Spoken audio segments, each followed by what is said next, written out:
Assalamualaikum warahmatullahi wabarakatuh. Alhamdulillahirabbil alamin.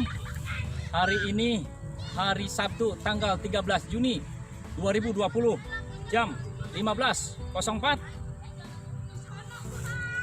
Saya akan memperagakan tingkatan ke-94, yaitu turunnya hari Jumat tanggal 12 Juni 2020 jam setengah 2 malam.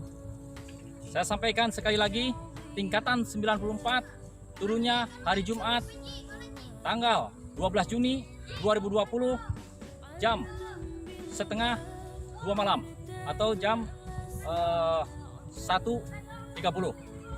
Kemudian hari ini akan saya praktekkan bagaimana efeknya. Insya Allah akan bermanfaat ya. Coba tester siapa?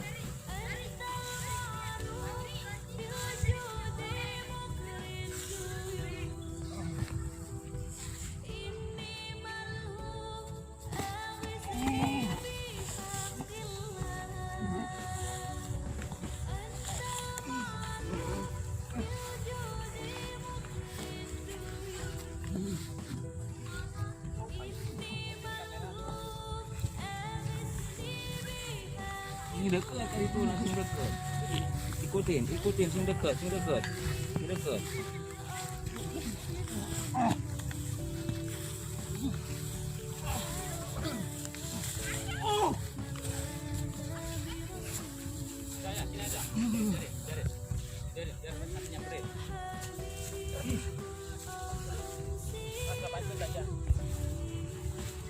Jaga sini.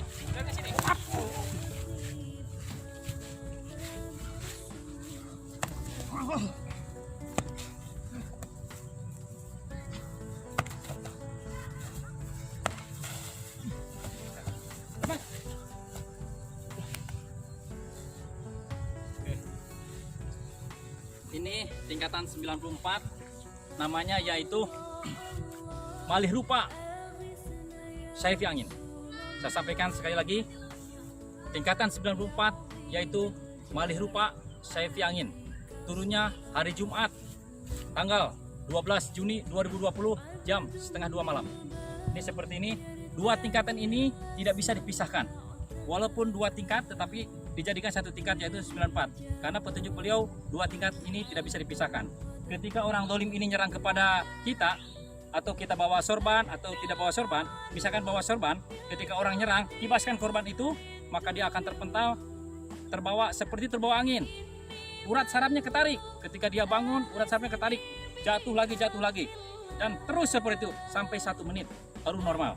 Ya, sekali lagi, pada saat kita kibaskan tangan ataupun kibaskan sorban, maka orang yang dolim itu akan terpental terus, kemudian berdiri, dia akan jatuh lagi terbawa angin yang sangat dahsyat, dirasakan oleh orang-orang yang dolim. Setelah itu ada kesempatan 1 menit, saya alihkan atas izin Allah niat saya kepada Pak Jalil. Ya, Pak Jalil, ya Allah,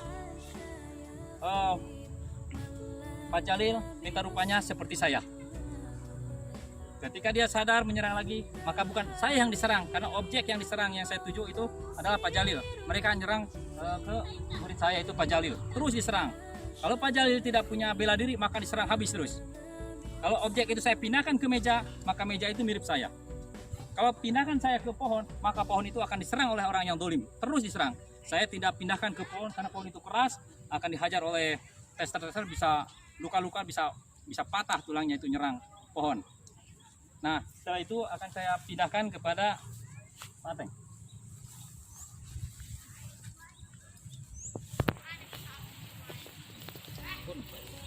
Pak Jalil, bang, sembuhkan. Coba menyerang siapa nanti?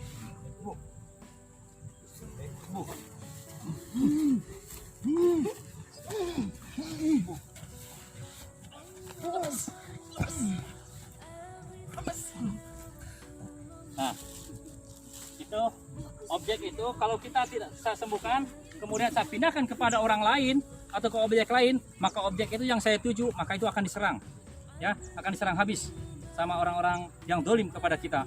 Nah, tingkatan ini sering dipakai oleh beliau Kanjeng Sunan Kalijaga pada saat beliau menyiarkan agama Islam di bumi Nusantara. Dan tingkatan ini pun cocok untuk olahragawan. Karena apa? Karena ringan tubuh. Masuknya ini ringan tubuh. Untuk jalan cepat, beliau menggunakan Saifi Angin ini. Beliau Sunan Kalijaga, syiar agama Islam lebih banyak menggunakan tingkatan 94 pada saat menghadapi musuh. Karena apa? Ada Saifi Angin, dia jalan cepat, kemudian tidak capek dan terasa ringan tubuhnya. Itu cocok untuk olahragawan. Insya Allah akan bermanfaat. Ya, saudara-saudara keluarga besar Al-Batin Al-Wali, insya Allah ilmu ini akan bermanfaat buat kita semua, untuk kita di masa yang akan datang pada saat kita sedang syiar dan sebagainya. Nah, seperti inilah efeknya kepada orang dolim. Sekarang akan saya sembuhkan orang yang dolim itu, insya Allah sadar dan dia bingung. Ternyata yang diserang itu bukan saya. Bismillahirrahmanirrahim. Nah, seperti baru mereka sadar, dia tidak akan nyerang lagi karena sudah sadar. Kalau tidak saya sembuhkan, maka dia akan terus saja nyerang. Ya, coba kumpul dulu sini, kumpul sini, Pak. Minum, ada minum. Coba yang dirasa apa? Coba sini. Tester. Coba, ini tester tidak mudah untuk menjadi tester. Dia harus bisa membangkitkan emosi tanpa masalah. Tidak mudah jadi tester, ya. Tester itu menyerupai 70% di lapangan. 100%-nya itu nanti di lapangan, 70%-nya di sini pada saat tester, menyerupai di lapangan, yaitu ke 100%-nya itu nanti di lapangan, ya. Tidak mudah sekali lagi untuk menjadi tester. Tester itu menyerupai dengan sebenarnya 70%, di lapangannya nanti 100%-nya. Silakan seperti itu, bahkan lebih daripada seperti itu. Sekarang yang dirasakan apa tadi? Ada hembusan angin kenceng, terus ada tarikan dari belakang juga ada tarikan di sini. Saraf ya. Saraf. Jadi kayak sama. Saya dilawan juga makin tarik. Saya lihat makin angin tuh makin besar. Saya lihat Pak Tatang ini kok maju terus. Saya makin ditarik aja. Udah nggak bisa ngapa-ngapain lagi. Mau makin lawan juga malah makin ketarik gitu. Terus untuk objeknya gimana? Objeknya kok apa? Ini kan? Kayak bapak gitu. Malah itu Pak Janil ya. Iya. Yang diserang. Kan nggak sadar ya. Misalkan saya. Nah, contohnya seperti itu bagi. Tapi syaratnya orang itu dolim kepada kita kibaskan, maka angin dahsyat, Saifi Angin itu akan menerpa dia. Kesempatan itu saya gunakan malih rupa, yaitu objek saya ambil. Ya Allah, minta objek ini seperti saya. Maka objek itu walaupun saya diam di tempat atau di pinggirnya, maka objek itu akan diambil, akan dihajar dan sebagainya. Itulah namanya jurus malih rupa, ya. Tingkatan malih rupa Saifi Angin, insya Allah akan bermanfaat buat kita semua. Pada saudara-saudara semua Al-Batin Al-Wali Indonesia, tetap selalu istiqomah di jalan Allah, ya. Assalamualaikum warahmatullahi wabarakatuh. Waalaikumsalam.